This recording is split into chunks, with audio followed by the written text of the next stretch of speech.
You weren't asking your father to fix your mother. You were asking him to protect his child. So for years, I thought that I was a daddy's girl.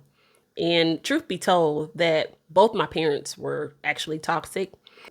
And I truly believe that God will only allow you to see certain things when it's time, because I truly believe that if I would have known what I know now too soon, I would have been in a place to where I could not have came from or healed from. I would have ended up being in a state to where I couldn't have come back from. And God knew that. My mother was the worst.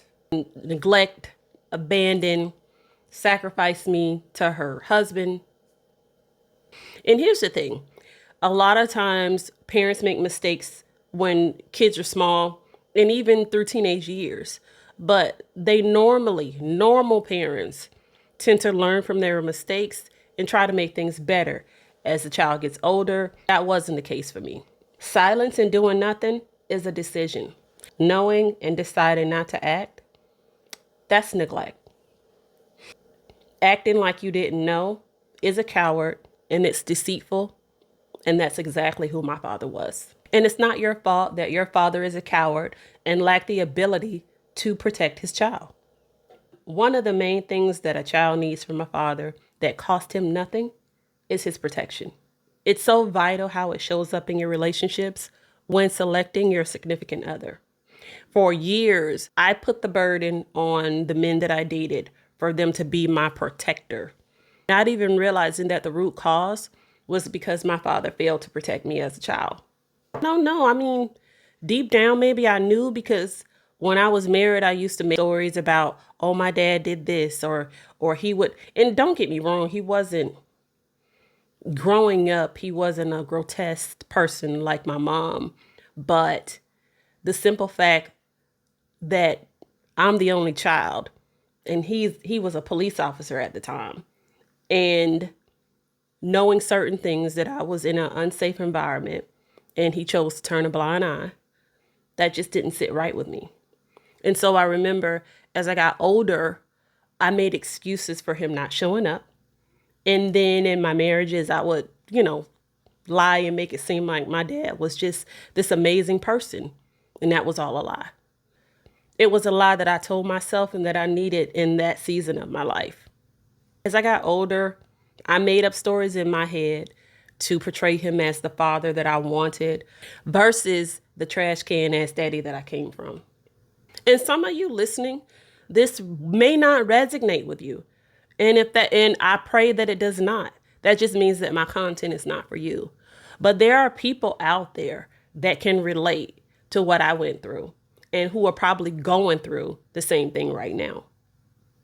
I used to pick men that no matter how toxic they were, if they looked like they had that protective mentality, I sacrificed. I settled, which put me in dangerous situations at times because I was searching for something that I lacked as a child. But I'm here to tell you that you are not alone in what you went through, and you're not alone. And no matter how embarrassing it may be, this space is just for you, and I can help you. And the first step is you need to forgive yourself for that negative talk. And the negative talk goes something like, why didn't he love me enough to care? Why couldn't he be more like so-and-so's dad? And most importantly, I wore the mask at family functions, making it seem like he was the king of all kings when he was just really a piece of shit. And I think the real issue that I have or had at the time, because I've grown so much from that, is that, like I said, it wasn't just in childhood.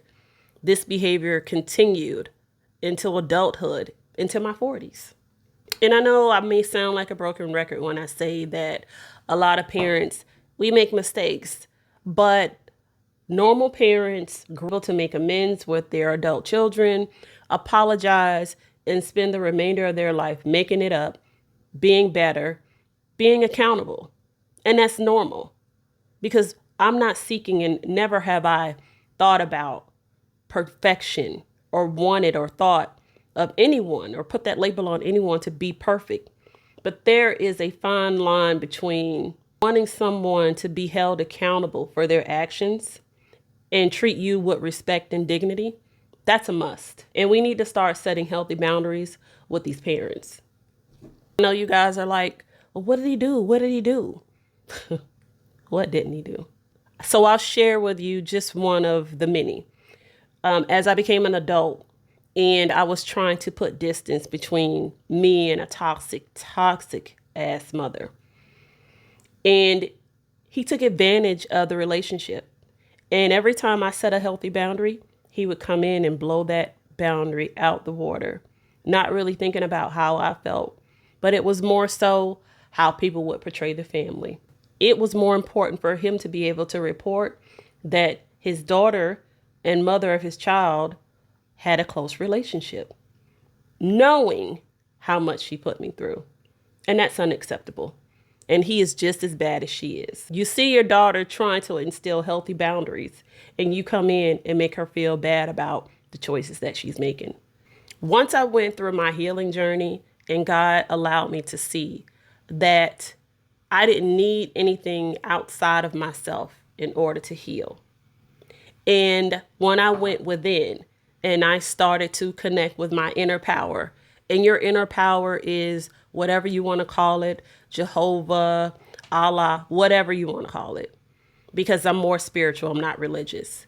And so when I started to connect with my inner power, God allowed me to understand the power and authority I had within myself. And instead of looking for outside influences, I took time to put myself in. I took time to remove all distractions so that I could connect with my inner power.